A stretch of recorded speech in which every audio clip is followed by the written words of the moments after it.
مصطفیٰ بلغ العلا بکمالہ، کمریاں بھی تھیں اپنے ذوق میں، ڈالی تھی گردن طوق میں، کہتی تھی اپنے شوق میں کشف الدجا بجمالہ۔ بلبلیں تھیں سو بسو لے لے کے ہر ہر گل کی بو، کرتی تھی باہم گفتگو حسنت جمیع خصالہ۔ چڑیوں کی سن کر یہ چہچہے بھلا انسان کیوں چپ رہے، لازم ہے اس کو یوں کہے صلو علیہ وآلہ۔ اللہم صلی علی سیدنا و مولانا محمد وعلی آل سیدنا و مولانا محمد وبارک وسلم۔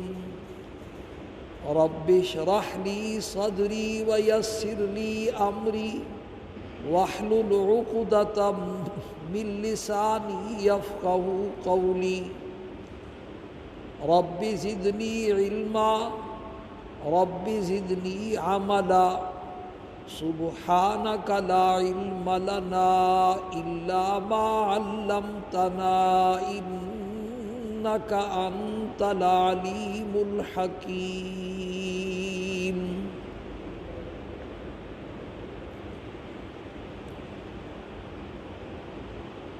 میرے واجب الاحترام دوستوں اور بزرگوں، حسن خاتمہ کا مضمون بیان ہو رہا ہے۔ پہلے حسن خاتمہ کی اہمیت بیان ہوتی رہی، پھر اس کے 10 نسخے بیان ہوئے، اس کے بعد ایسے گناہوں کا بیان ہو رہا ہے جن گناہوں کی وجہ سے خاتمے کے خراب ہونے کا خطرہ ہے۔ اس میں سے 15 گناہ اب تک بیان ہو چکے ہیں اور 16واں گناہ بیان ہو رہا ہے۔ 16واں گناہ یہ ہے کہ اولیاء اللہ کی گستاخی، بے ادبی اور دشمنی کا وبال یہ ہے کہ آدمی کے پاس یہ جو ایمان والی دولت ہے یہ چھن جاتی ہے۔ اللہ پاک کا ارشاد سرکار دو عالم صلی اللہ علیہ وسلم نے حدیث قدسی میں نقل فرمایا۔ اللہ پاک ارشاد فرماتے ہیں، من عادی لی ولیا فقد آذنتہ بالحرب، جو میرے کسی دوست سے، میرے ولی سے دشمنی رکھتا ہے، میں خدا اس کو اعلان جنگ دیتا ہوں۔ 2 گناہ ایسے ہیں جن پر اللہ پاک نے گناہ کا ارتکاب کرنے والوں کو اعلان جنگ دیا ہے۔ ایک سود کھانا، اس پر قرآن پاک میں اعلان جنگ ہے، فَإِن لَّمْ تَفْعَلُوا فَأْذَنُوا بِحَرْبٍ مِّنَ اللَّهِ وَرَسُولِهِ، اگر تم باز نہ آئے تو پھر تم اللہ اور اس کے پیغمبر سے جنگ کرنے کے لیے تیار ہو جاؤ۔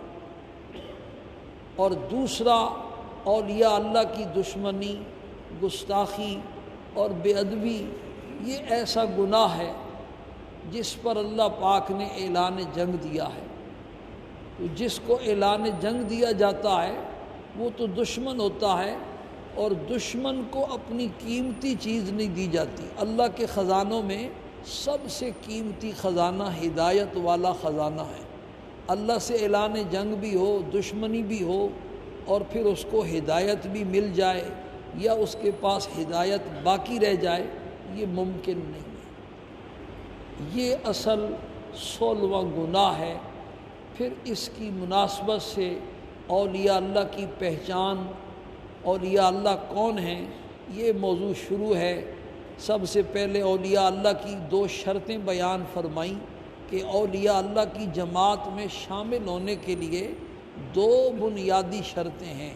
الذین آمنوا وکانوا یتقون، پہلی بنیادی شرط ایمان ہے۔ اگر ایمان نہیں ہے یا صحیح ایمان نہیں ہے تو ایسا آدمی بے شک ٹکرے مارتا رہے، مجاہدے کرتا رہے، ساری ساری رات جاگتا رہے، یہ اللہ کا ولی نہیں بن سکتا۔ لوگ پوپ سے متاثر ہیں، آغا خان سے متاثر ہیں، بوریوں کے برہان الدین سے متاثر ہیں۔ کئی ہندو وہ گنگا کے کنارے پر کئی سال ایسے ہاتھ کھڑے کر کے رہتے ہیں۔ حضرت عمر فاروق رضی اللہ تعالیٰ عنہ ایک دورے پر تشریف لے گئے تو وہاں عیسائیوں کا ایک گرجا تھا۔ اندر سے ایک راہب نکلا، پھٹے پرانے بیچارے کے کپڑے، بکھرے ہوئے بال، تھکی ہوئی پیشانی، جگراتے کی وجہ سے خمار آلود آنکھیں، کوئی حال نہیں بیچارے کا۔ اس کو دیکھ کر کے حضرت عمر فاروق رضی اللہ تعالیٰ عنہ کی آنکھوں سے آنسو بہنا شروع ہو گئے اور فرمایا یہ بیچارہ کیسی محنت کر رہا ہے، لیکن آخرت میں اس کے لیے جہنم ہے۔ اور قرآن کی آیت پڑھی، هل ننبئکم بالاخسرین اعمالا، ہم تمہیں ایسے لوگ نہ بتلائیں جن کی دنیا میں لی ساری محنت ضائع چلی گئی اور اعمال کے اعتبار سے خسارے میں ہیں۔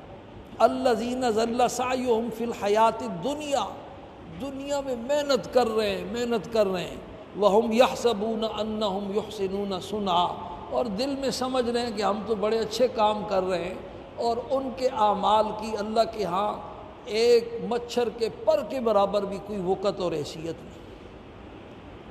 پوری دنیا میں ایسے کروڑوں لوگ ہیں جو لگے ہوئے ہیں۔ تو بھئی سب سے پہلی بنیادی جو شرط ہے نا وہ ایمان ہے، اور ایمان بھی 1 نمبر ہو، صرف ایمان کا دعویٰ نہیں، تب بندہ ولی ہونے کی پہلی شرط پوری ہوگی۔ اور دوسری شرط فرمایا وَكَانُوا يَتَّقُونَ، کہ وہ متقی اور پرہیزگار بھی ہوں، جان بوجھ کر کے اللہ پاک کی نافرمانیوں کا ارتکاب کرنے والے، مسلسل بے فکری والی ان کی زندگی نہ ہو۔ انسان ہے، کبھی گناہ ہو گیا تو اللہ پاک سے توبہ طائب ہو گئے، معافی مانگ لی، اے اللہ بس معاف فرما، پھر اپنا رابطہ بحال کر دیا، رابطہ ٹوٹا ہوا نہ۔ جب بندہ مسلسل گناہ کرتا ہے تو اس کا مطلب ہے اللہ سے رابطہ ٹوٹا ہوا، رابطہ جڑا ہوا ہو اور لین بندے کی سیدھی ہو۔ یہ 2 بنیادی شرط ہیں۔ ان 2 بنیادی شرطوں کے علاوہ بندہ اللہ کا ولی نہیں بن۔ یہ 2 شرطیں پائی جائیں گی، اس کے بعد پھر اولیاء اللہ کی کچھ صفات ہیں، ان کے کچھ اعمال ہیں، ان کا بیان ہو رہا ہے۔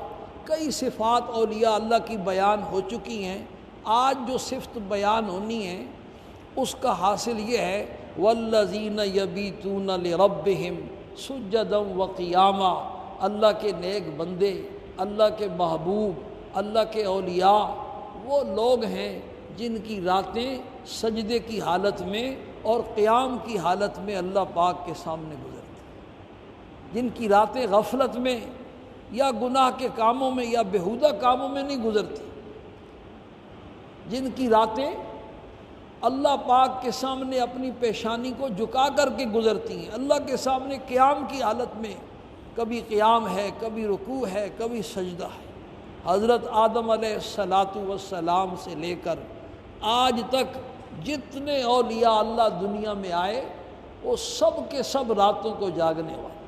دأب الصالحین من قبل، تم سے پہلے جتنے نیک لوگ گزرے سرکار دو عالم صلی اللہ علیہ وسلم نے ارشاد فرمایا وہ سارے کے سارے راتوں کو جاگنے والے۔ راتوں کو جاگے بغیر بندہ اللہ پاک کا ولی نہیں بن سکتا، عطار ہو، رومی ہو، رازی ہو کہ غزالی، عطار ہو، رومی ہو، رازی ہو کہ غزالی، کچھ ہاتھ نہیں آتا بے آہ سحر گائی۔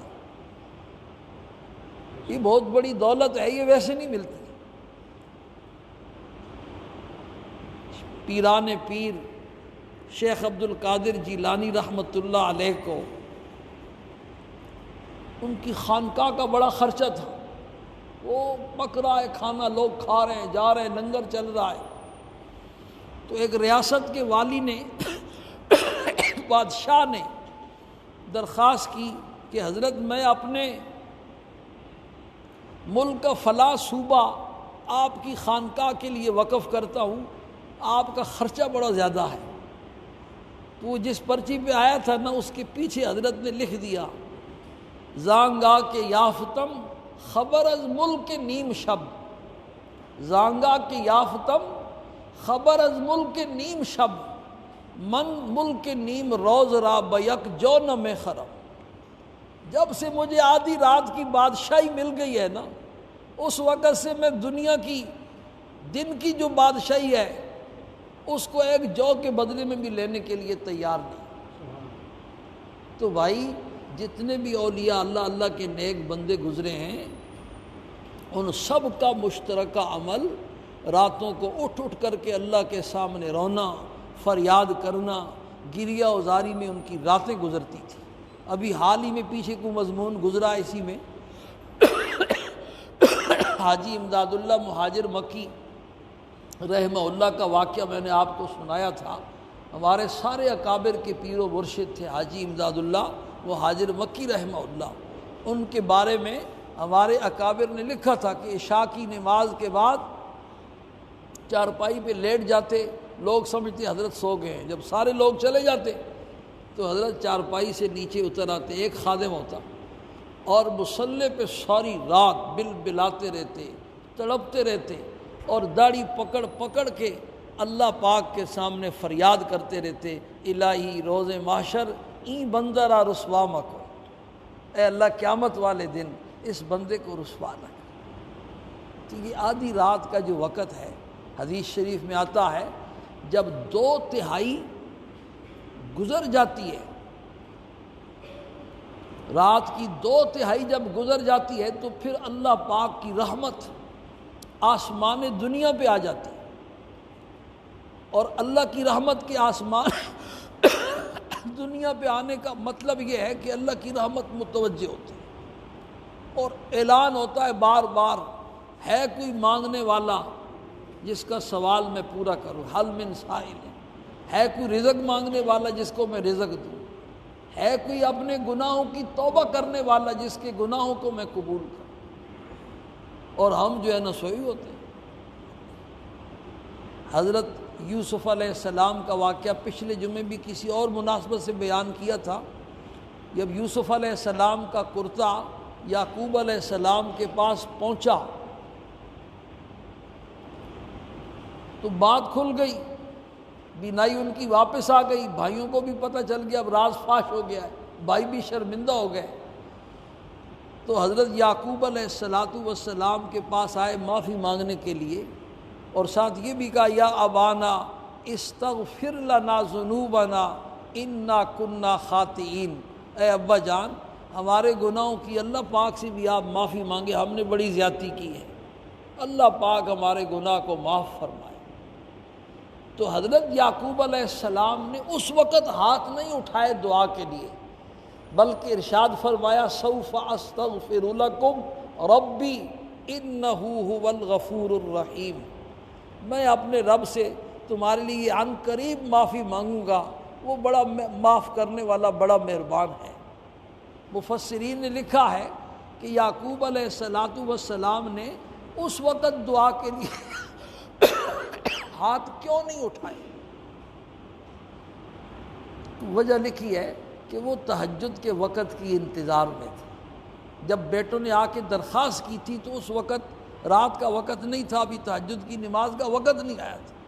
تو بندے کو قبولیت کا جو وقت ہے اس کو تلاش کر کے اللہ پاک سے دعا مانگنی چاہیے۔ تہجد کا جو وقت ہے یہ انتہائی قبولیت کا وقت ہے، اللہ پاک کی طرف سے آواز لگ رہی ہوتی ہے کوئی معافی مانگنے والا، اور نیکوں کو آواز نہیں لگے، معافی کے الفاظ ہیں کہ میرے نیک بندے آئے اور مجھ سے لے کے جائیں، گنہگاروں کو اللہ پاک بلا رہے ہوتے ہیں۔ تو بھائی تہجد کی جو نماز ہے یہ اولیاء اللہ کی صفات میں سے ہے۔ سرکار دو عالم صلی اللہ علیہ وسلم اتنا جاگتے تھے کہ پاؤں مبارک پر ورم آ جاتا اور پاؤں سوج جاتے۔ حضرت عائشہ صدیقہ رضی اللہ تعالی عنہا سے ایک تابعی نے پوچھا کہ آپ صلی اللہ علیہ وسلم کی کوئی عجیب بات سناؤ، یہ انہی سورہ آل عمران کی آیات میں گزر چکا۔ تو حضرت عائشہ نے فرمایا آپ کی تو ہر بات عجیب تھی، بھی کون سی بات سناؤں؟ ایک رات تشریف لائے اور سونے کے ارادے سے لیٹ گئے اور فرمایا چلو میں اللہ کی عبادت کرتا ہوں، مجھے چھوڑو۔ پھر وضو فرمایا اور وضو فرما کر کے کھڑے ہو گئے، قیام کی حالت میں بھی روتے رہے، لمبا قیام فرمایا، اور اس کے بعد پھر رکوع کی حالت میں بھی روتے رہے، لمبا رکوع فرمایا، پھر سجدے کی حالت میں بھی اسی طرح روتے رہے، لمبا سجدہ فرمایا، اور ساری رات اسی طرح گزر گئی، یہاں تک کہ حضرت بلال رضی اللہ تعالیٰ عنہ تشریف لائے اور آپ کو نماز کے لیے اٹھا کر دیا۔ میں نے عرض کی اللہ کے پیغمبر آپ تو بخشے ہوئے ہیں۔ تو آپ نے فرمایا فلا اکون عبدا شکورا، کیا میں اللہ پاک کا شکر گزار بندہ نہ ہوں؟ تو بھئی راتوں کو غفلت کے ساتھ سونے والے یہ اللہ پاک کے ولی نہیں ہو سکتے۔ اولیاء اللہ کی جو بنیادی صفت ہے نا وہ راتوں کو جاگنا ہے۔ والذین یبیتون لربہم سجدا وقیاما، وہ لوگ جن کی راتیں اپنے رب کے سامنے سجدے کی حالت میں اور قیام کی حالت میں جو ہے نا گزرتی۔ اب تہجد کی جو نماز ہے، عام لوگ جب سنتے ہیں یہ تو پریشان ہو جاتے ہیں کہ رات کو اٹھنا تو بڑا مشکل ہے۔ میں آپ کو آسان سے آسان نسخہ اس کا بتاتا ہوں۔ دو نمازیں الگ ہیں، ایک صلاۃ اللیل ہے رات کی نماز، اور دوسری تہجد کی نماز ہے۔ رات کی جو نماز ہے نا، بعض علماء کے نزدیک تو مغرب کی نماز کے بعد سے اس کا وقت شروع ہو جاتا ہے۔ مغرب کی نماز کے بعد مغرب کی سنتیں، اس کے بعد اوابین، عشاء تک جتنا وقت ہے اس میں جو نفل بھی پڑے گا وہ صلاۃ اللیل میں آئے گا۔ اور اکثر علماء نے عشاء کی نماز کے بعد لکھا ہے کہ عشاء کی نماز کے بعد کا جو بھی وقت ہے وہ صلاۃ اللیل میں ہے۔ جو رات کو نہیں اٹھ سکتا تو کم سے کم ہمت تو کرے رات کو اٹھنے کی، لیکن جب تک ہمت نہیں ہو سکتی تو یہ عمل پکا کرے۔ میں نے خود ایک بہت بڑے بزرگ گزرے ہیں حضرت مولانا شاہ حکیم اختر رحمہ اللہ، خود ان سے سنا کہ جو آدمی اس پر عمل کرے گا انشاءاللہ اولیاء اللہ کی صف میں اللہ پاک قیامت والے دن اس کو اٹھائیں گے۔ اور وہ عمل یہ ہے کہ عشاء کے 4 فرض پڑھنے کے بعد 2 سنتیں پڑھے، اور 2 سنتیں پڑھنے کے بعد وتروں سے پہلے 2 نفل صلاۃ اللیل کی نیت سے پڑھ لیں۔ بس یہ 2 نفل جس نے پڑھ لیے تو انشاءاللہ وہ اولیاء اللہ والی جو صفت ہے نا، راتوں کو جاگنے والی اور تہجد پڑھنے والی، اس زمرے میں اللہ پاک اس کو شامل فرمائیں گے۔ اور وہ فرماتے تھے کہ صلحاء میں شامل ہوگا، اللہ کے نیک بندوں میں شامل ہوگا۔ اور جب صلحاء میں شامل ہو گیا تو پوری دنیا میں جتنے لوگ نمازیں پڑھ رہے ہیں، نماز میں اپنے نیک بندوں کے لیے دعا مانگتے ہیں، التحیات للہ والصلوات والطیبات السلام علیک ایھا النبی ورحمۃ اللہ وبرکاتہ۔ اس میں صرف آپ صلی اللہ علیہ وسلم کے لیے سلامتی تھی، آپ نے ہمیں بھی شامل فرمایا، السلام علینا وعلی عباد اللہ الصالحین، ہمارے اوپر بھی سلامتی ہو اور اللہ کے جتنے نیک بندے ہیں سب پر اے اللہ سلامتی ہو۔ تو حضرت فرما رہے تھے بھی جو آدمی عشاء کی نماز پڑھ کر کے 2 سنتیں پڑھ کے صرف 2 نفل بھی پڑھ لے گا نا تو انشاءاللہ وہ بھی محروم نہیں ہوگا، وہ صالحین میں اور صلحاء کی فہرست میں شامل ہے، اور جتنے مسلمان نماز پڑھ کے دعائیں مانگیں گے اس دعا میں شامل ہے۔ تو ایک طریقہ تو نفل پڑھنے کا یہ ہے، اور دوسرا یہ عشاء کے بعد سونے سے پہلے، اصل تہجد کا وقت تو ہوتا ہے 2/3 رات جب گزر جاتی ہے تو اس کے بعد اصل وقت شروع ہوتا ہے وہ تہجد۔ تو یہ جو صلاۃ اللیل ہے، رات کو جب بھی سونے کا ارادہ ہو بھائی تو سونے سے پہلے وضو کر کے، ویسے بھی وضو سونا سنت ہے تو وضو تو ویسے بھی کرنا ہی ہے، تو چلو ایسا کر لے 2 رکعت نفل بھی پڑھ لے تہجد کی نیت سے صلاۃ، تو یہ بھی انشاءاللہ محروم نہیں ہوگا۔ تو یہ صلاۃ اللیل کی۔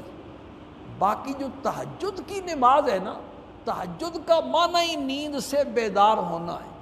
تہجد کے بارے میں لکھا ہے یہ متضادین میں سے ہے، اس کا معنی سونا بھی ہے اور سونے سے بیدار ہونا بھی ہے۔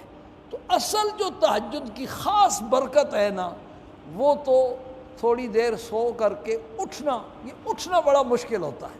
جب آنکھ لگ جائے پھر نیند کو قربان کر کے جو اٹھتا ہے، اصل تہجد کی نماز برکت والی وہ ہے، تو اس کی کوشش کرے، اور جب تک کوشش نہ ہو سکے تو یہ جو پہلے والا عمل ہے اس کو چھوڑے۔ اور اگر آنکھ کھل گئی ہے اور آنکھ کھلنے کے بعد پھر ہمت نہیں ہو رہی ہے اٹھنے کی، تو اٹھ کر کے بیٹھ جائے، بیٹھ کر کے اللہ پاک سے اس وقت دعا مانگ لے، اپنے گناہوں کی معافی مانگ لے۔ یہ مانگنے کا وقت ہے، اللہ پاک کی رحمت آسمان دنیا۔ نماز پڑھنا مشکل ہے، وضو کرنا مشکل ہے، بستر پہ بیٹھ کر کے دعا مانگنا کون سا مشکل ہے؟ قرآن پاک نے جہاں اس کا تذکرہ کیا اللہ اپنے نیک بندوں کا، تو وہاں ان کے بارے میں فرمایا وَبِالْأَسْحَارِ هُمْ يَسْتَغْفِرُونَ، اور ایک جگہ فرمایا وَالْمُسْتَغْفِرِينَ بِالْأَسْحَارِ۔ نماز کا ذکر قرآن نے نہیں کیا، استغفار کا ذکر کیا ہے۔ تو مفسرین نے اس سے یہ مسئلہ مستنبط کیا ہے کہ جو آدمی آدھی رات کے بعد 2/3 گزرنے کے بعد جب اس کی آنکھ کھلے اور وہ اٹھ کر کے بیٹھ کر کے اللہ پاک سے مانگے اور اپنے گناہوں کی معافی مانگے، تو وہ بھی اللہ کے نیک بندوں میں شامل ہوگا، وہ محروم نہیں ہوگا۔ قرآن نے کہا ہے وَالْمُسْتَغْفِرِينَ بِالْأَسْحَارِ وَبِالْأَسْحَارِ هُمْ يَسْتَغْفِرُونَ۔ میرے نیک بندے وہ ہیں جو سحری کے اوقات میں مجھ سے معافی مانگتے۔ اور آخری تدبیر، اگر یہ بھی ممکن نہیں ہے، یہ بھی رہ جاتا ہے، تو پھر جو بندہ عشاء کی نماز اور فجر کی نماز جماعت کے ساتھ پڑھ لیتا ہے، سبحان اللہ، وہ بھی محروم نہیں رہتا۔ عشاء کی نماز جماعت کے ساتھ پڑھنے کا اہتمام کرے، اور فجر کی جو نماز ہے وہ بھی پڑھنے کا جماعت کے ساتھ اہتمام کرے۔ یہ 2 نمازیں جو جماعت کے ساتھ پڑھتا ہے، حدیث شریف میں آتا ہے اس کو پوری رات جاگ کر کے عبادت کرنے کا اللہ پاک ثواب عطا فرمائے۔ صرف عشاء کی نماز جماعت سے پڑھی تو آدھی رات جاگنے کا ثواب ہے، اور اگر فجر کی نماز بھی جماعت کے ساتھ پڑھ لی تو اس کو پوری رات جاگنے کا اللہ پاک ثواب عطا فرمائیں گے۔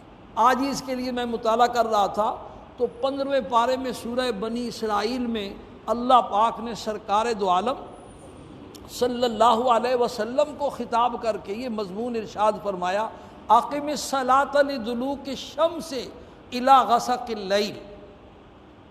میرے محبوب نماز کو آپ قائم فرمائیں سورج کے ڈھلنے کے بعد سے لے کر الی غسق اللیل، رات کے اندھیرے تک۔ تو مفسرین نے لکھا ہے کہ اس میں 4 نمازوں کی طرف اللہ نے اشارہ فرمایا۔ سورج جب ڈھل جائے تو پہلی نماز ظہر کی آتی ہے، دوسری نماز عصر کی آتی ہے، تیسری نماز مغرب کی آتی ہے، اور چوتھی نماز رات کے اندھیرے تک عشاء کی آ جاتی ہے۔ یہ 4 نمازیں الگ بیان فرمائیں، اور اس کے بعد فرمایا وَقُرْآنَ الْفَجْرِ إِنَّ قُرْآنَ الْفَجْرِ كَانَ مَشْهُودًا، اور فجر کی نماز کا بھی اہتمام فرمائیں۔